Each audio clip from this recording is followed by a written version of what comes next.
Hello from Gardening at Douentza here in Ireland, and welcome to this orchid update for January. Now I have some real gems to show you today, not least of all the two that you see in front of you here. But what I'm going to do is I'm going to take them nice and slow, one at a time, and we're going to work through my collection in bloom at the moment.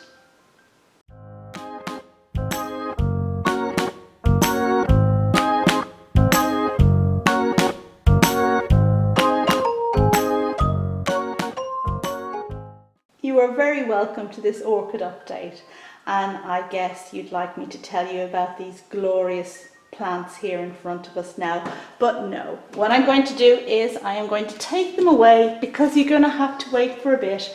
We're going to work our way through some other orchids first before we get to these ones. It'll be worth it, believe me. And a quick change later, and as you can see, my Phalaenopsis pallens is coming back into flower. So we have 1, 2, 3 flowers here at the front, and if I rotate the plant you can see a single bud up here and another spike around the back, which is just kind of going over now at this stage, or maybe it's opening up. I can't really tell you. But I'm really pleased to have this one back again. Now, any of you who have watched my Behind the Scenes at Kew series recently with the wonderful Alberto will recall that this plant originally came from Alberto. He brought it to me, gifted it to me when he came to visit me some time ago, and it is beauty. What I particularly love is the fuzziness of the lip, which is a bit tricky to see at the moment. In fact, my fuzzy lip seems to have gone over a little bit at this stage, so it's not displaying at its best. But the markings on the flowers themselves are just fantastic, aren't they? I'm really delighted to see this one back again, and I'm not sure, but this may actually be my favourite Phalaenopsis. It's a beauty, an absolute beauty. And here we have yet another plant that was given to me by Alberto, but this time when he was going over to Kew Gardens he gave away several of his orchids, and I was the lucky benefactor of a large box of his plants. And this is Epidendrum peperomia, and it's its first flowering, and it is a very, very small species orchid. So this plant has lived on a north-facing window for me, and it's actually potted up in sphagnum moss, so less light and lots of humidity I think is the lesson with this particular one. And it is covered in flowers at the moment, but I think some of them are actually going over at this stage. I was waiting for them to open more fully before videoing, but they don't seem to have done that. Now I'm going to try and go in there a bit closer so that we can see a bit better and hopefully still stay in focus. And here we have one of the flowers in, I think, as much detail as we are likely to get with my camera. And it's kind of cute, and the leaves are kind of cute, but it's certainly not a showstopper. This is a nice addition to anybody's collection. Not the one that people are going to notice first when they come in, but perhaps the connoisseurs out there are going to notice this little baby tucked away in a corner somewhere. Next up, I want to show you this beautiful Oncidium called Honeybee. And many of you will recognize it as being in the dancing lady category. So this is kind of like a common name used to describe a variety of Oncidiums that have this kind of yellow bib that we see here and look, I guess, a bit like a dancing lady. But this particular hybrid has larger flowers than many of the ones that we tend to call dancing lady. And this year it's given me 2 beautiful spikes.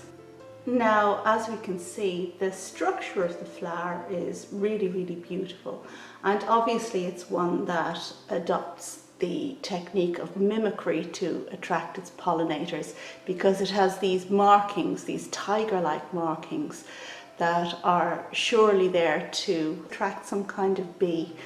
but of course it doesn't have to do that here in my kitchen. Now, some of you may recall the unboxing video I made last year when I received this plant from Inca Orchids together with several others, and it came to me in flower, and since then it's been repotted and it's gone on to produce these spikes. So if we just come down the plant here and get a look at the plant itself. So I repotted it in a transparent pot and I used some kind of orchid mix. It seems to have occhiata in it. And let's just see if we can see the roots of the plant. I can see some evidence of root there, and just basically it's doing really well, not a bother on it. And my experience with the dancing lady type orchids in the past has not been the best.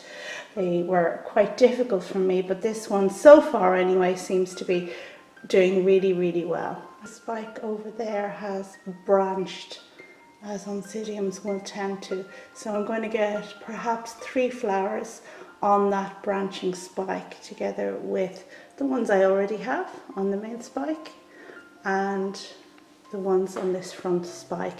Now obviously it's not a massive tiny flowers as some of the dancing ladies tend to be, but the fact that it has larger flowers I think more than compensates for this. And next up we have an Oncidium orchid, which is still in flower since the last time you saw it. First flowering for this seedling, which I bought at an orchid show a few years ago, name going up on the screen. And as you can see, it is the most glorious shade of yellow, really vibrant. Now this plant has been staked since you saw it last, so the top one here is actually sideways, it's leaning over, but this one is fairly much the right way up. And that's a shame, of course. If you stake early enough you don't have this problem, but still I am so pleased with it. And let's just go in and have a look at the lip on this. Look at the detail on there. So we've got a rim of white, we've got orange splodges on a yellow background, we've got a line of white which echoes the rim of white, and then at the very top we have some deeper orange, almost red markings. It really is a fine flower. And you can see that the petals behind, some of them echo the markings here, but it's much fainter. A really fine flower. And yeah, I'm really delighted to have this in my collection. Now, as I mentioned before, this isn't actually my plant, this is my daughter's plant. So I bought it at the orchid fair to encourage Oriana to grow orchids, and that hasn't really worked out very well, but never mind, I've ended up with a really beautiful plant which I'm very pleased with. And next up we have an Oncidium which I showed you in my last Orchids in Bloom update.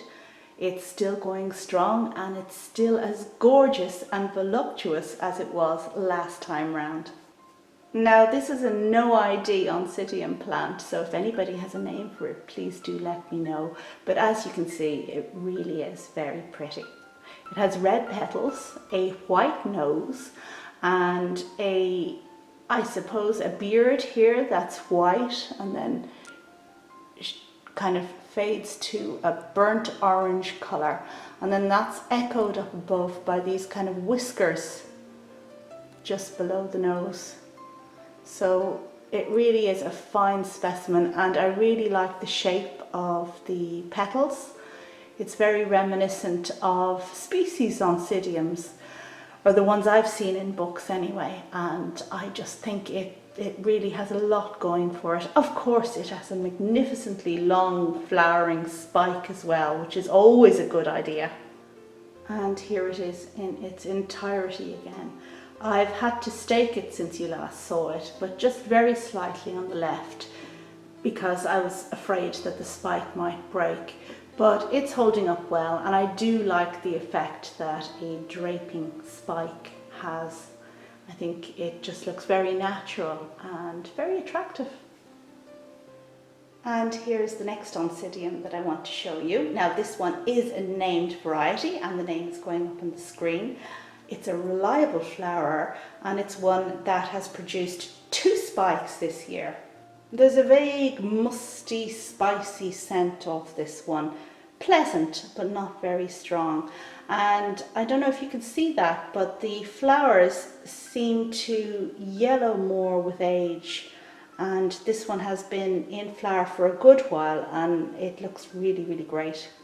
And now we can see the second spike, which is about to bloom very soon, that one over there. And the first one, and that bit you see sticking up in the middle, is a spike from last time round. I think I had 2 last time around, and the other one's around the back somewhere. Now the leaves aren't in great nick, as you can see. I do have these kind of black blotches. I had spider mite on it at one stage and treated it for that, and I'm not 100% convinced that I've completely eradicated it. So it's actually living in isolation in a bathroom in the house where orchids that are recovering from spider mite tend to live. So it's a shame I can't enjoy this one to the full extent. I'm really, really loving the scent as I come in close to have a look at these flowers. Very pleasant.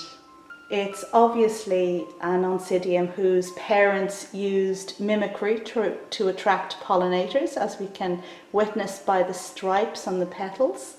This, of course, being a hybrid, doesn't really need to worry about that kind of thing. But yeah, no pollinators in my house. But it's gorgeous, absolutely gorgeous, and I'm very pleased to have this as part of my collection. I just hope that I can give it the stamp of approval soon to say that it's 100% free of the spider mite, and then move it back to the rest of the collection where I can enjoy it more fully. And here we have the final Oncidium I want to show you today. It's one that came up in the last video and it's a no ID, but it's a goodie. Now it is beginning to go over just a little bit now, which you can tell from the tips of the petals look quite dry, but it's still got a lot to give. If I turn it around the other side, you'll see that some of the flowers have definitely gone over, but I am going to enjoy this for as long as I can. I really just have gotten so much into Oncidiums lately, and they're just such easy plants. Now they do tend to get a couple of pests like spider mite, and actually, do you know what? They tend to have stayed away from the mealy in my house, so that's definitely in their favour. But yeah, I think I might expand my Oncidiums as time goes on. And now we're going to focus on the first of the Cattleya alliance that I have in flower, and it's this very, very tall Epidendrum, and we'll have a look at the plant in a second, but for a moment we'll just have a look at the spike and the buds. I've just moved in a little bit closer so you can see those faces.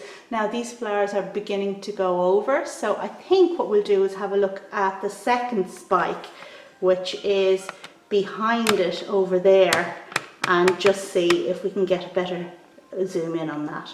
And I think that's as close in as I can get without getting the picture all fuzzy. But can you see his little face? Now these flowers are less gone over than the ones we just looked at, but they are beginning to go over. And if we look very closely, you can see that he's got this mad hairstyle with this sticking up here and 2 bits at the side. And see how small he is. He has a little nose in there and 2 little eyes. If you look very closely and you want to see it, you're going to see it. And now I'm just going to give you a shot of the extent of the plant. So those are the 2 spikes we've been looking at. And as you can see, it extends down. The plant has made a keiki here. Now it's not actually flowering on the keiki, but there's a keiki there. And if we move down, down, down, you can see it is a very, very, very tall plant, and it is in a reasonably small pot. And look at this little surprise I have for you. Oh yes, this plant has finally decided to flower after a mere 4 years of being in my care. Now, I have no idea why it has taken so long, but this plant is a miniature, which we can see if I stick my fingers in here, a miniature plant that came to me in good health and in good size, but has decided to just withhold its beauty from me until this very moment. Now, as you can see, this flower is just opening, not fully open, and it has 2 buds behind, so I'll get 3 flowers in total. There was a 4th bud, but it blasted somewhere along the way. But can you see how glorious this is going to be in terms of the markings on the flowers? And in fact, this is why I bought this particular orchid in the first place. I bought it for the beauty of its flowers, not because it was a miniature, because actually, to tell the truth, I'm not so enamored by miniatures, generally speaking. I know you can get a lot more plants in a smaller space, but I really like something I can see. And that is as close as I can get with that particular flower, I think. But you can see that it's going to have a lot of very beautiful tiger-like markings, and orange and yellow really are the dream team as far as I'm concerned when it comes to flower colours. So stay tuned, because surely I'll show it to you in full bloom, in full flower on the next orchid update. And I'm very delighted to tell you that this glorious large Cattleya, which you saw in the last video update, name going up on the screen, is still in flower. And it's doing really well, and I'm just sticking my hand in here so you can see that this really is a large plant. It has lost a few flowers at this stage, but it is producing a lot of happy sap. And here's a little close-up of those glorious twisted flowers. You can see the wavy bit on the petals is very characteristic of this genus. And there are the 2 spikes, looking quite glorious and quite wonderful at the moment. It would be great next year if I got 3 or 4, wouldn't it be just fantastic? Now, I don't think I'm going to divide or repot the plant anytime soon, but it is big. And some of you will recall that I did repot it, not last summer, the summer before, and I'll be linked to that video at the end. But you know what, you can check out my whole orchid playlist and just go through the whole thing if you want to see the history of many of my plants. But so it's big, and if we look down here, there is actually space left in the pot, I reckon. And you see how it's pushing up new pseudobulbs from the interior, so I think it has a bit of life left yet in this pot. And here we have the last Cattleya I want to show you today, but it's one I've had for a very long time and is one of the absolute prizes of my collection. It's LCCG Roebling, and the actual cultivar name is Sentinel. And here we are looking down her amazing throat, which is purple and deeper purple as you go in with yellow stripes. And I can tell you that she is pumping out some heady scent at the moment. The scent is really more spicy than floral, but it's a very good scent. And this is a wonderful plant that I was given very kindly by someone many moons ago. Actually, you know what, I'm a bit dumbstruck because I have no words really to say how much I love this particular plant. I think the shape of the flowers are really exceptionally good, and you can definitely tell how Laelia purpurata is in the parentage. Now, this plant isn't what she used to be. It was an enormous plant a couple of years ago, but I divided it, and this is the one that I have at the moment. But hopefully now she'll go on to do great things. It has mealy at the moment, which I can't seem to shake off, and before people start giving me lots of advice down below, I have tried all the normal methods, including very heavy bleach, and yet it seems to persist all the same. So I think I have a particularly virulent strain. Well, look, you know, plants are plants, they're only plants, and we really shouldn't get too upset about it. But I think of all of the ones, this is the one I might get the most upset about if I ever did lose it. This flower isn't open fully yet. You can tell by the fact that the petals are very much forward as opposed to back, as they'll go in a few days. But yeah, it's still looking so good at the moment. I'm ashamed to say how long this poor plant has been in the bleachy solution. I put it in a couple of days ago and completely forgot about it. Oh dear. And as you can see, you can still see the remnants of scale and some kind of, I don't know, mealy or something that it has. Ooh, there's a strong smell of bleach in here. I don't know if this is going to be okay, but we'll take it out and I'll wait till it stops dripping and give it a good shower. And, well, we'll see if it manages to come through. Oh dear. And ta-da! I've kept the best until last. But I'm jumping the gun here a bit. I'll tell you what, let's go back to a few days ago when this was first opening and have a look at how it was then. And here we are in the bathroom where these orchids are actually in quarantine. And as you can see, this fantastic Dendrobium is shaping up to a magnificent, magnificent flowering. And this cane here has 4 beautiful buds on it, which are going to open any day now and look amazing.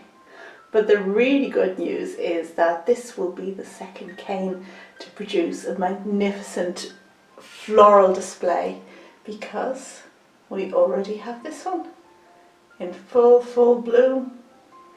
And look how fantastic these flowers are.